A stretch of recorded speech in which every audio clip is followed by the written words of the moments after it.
In Australia, the Premier of New South Wales is asking for compensation for the loss of properties due to a major bushfire started by the military. Yesterday, the Army admitted and apologized for starting the fire in Lithgow, which is still burning. An investigation found that the blaze was started by a live firing exercise. The claim from Defence is that they were operating on a day of 22-degree temperatures with relatively light winds.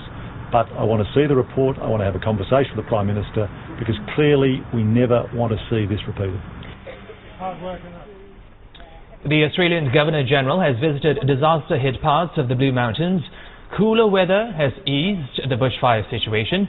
Firefighters gained the upper hand by working through the night to strengthen containment lines around several big blazes. The Rural Fire Service warns it could take weeks for all the fires to be extinguished.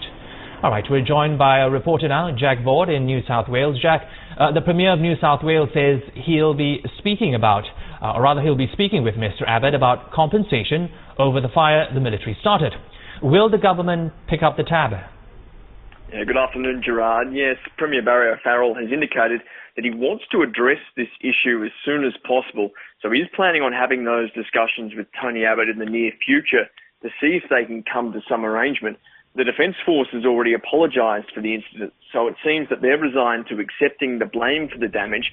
How that translates to compensation payments, though, remains to be seen at this stage. The most concern for the Premier is the houses that were lost in the State Mine fire. The tally is up to 7 at the moment, so it's those residents that Mr O'Farrell is looking to assist and settle with, though it's likely it would be the Commonwealth that would pick up the tab if it comes to that. There's other reports today that personnel in charge of conducting those live munitions exercises may have used too much explosive, far exceeding what was suitable for the training range and conditions.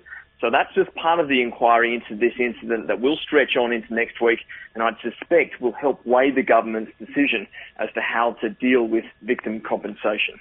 Yes, Jack, we're hearing about some of the safety hazards the fire has exposed. Tell us about that. Yeah, what's emerging as one of the biggest risks for authorities and residents now is asbestos contamination. So far about 150 damaged or destroyed homes have been forensically assessed in the Blue Mountains. About 90% of them have come back with potentially serious contamination. So residents are being advised by authorities to stay away from their homes for now. Expert teams are being sent in to further examine them and then decide what the next step is to removing this potentially deadly substance. So to give you some background, a lot of homes in Australia built before the late 1980s had asbestos components, usually part of insulation. And in this area, there's a lot of old homes, so those risks have really been elevated. And the problem is that this contamination can be spread by strong winds that we're still experiencing, and people can suffer serious health issues, including lung cancer, years after exposure. So authorities really emphasising people to take caution at the moment.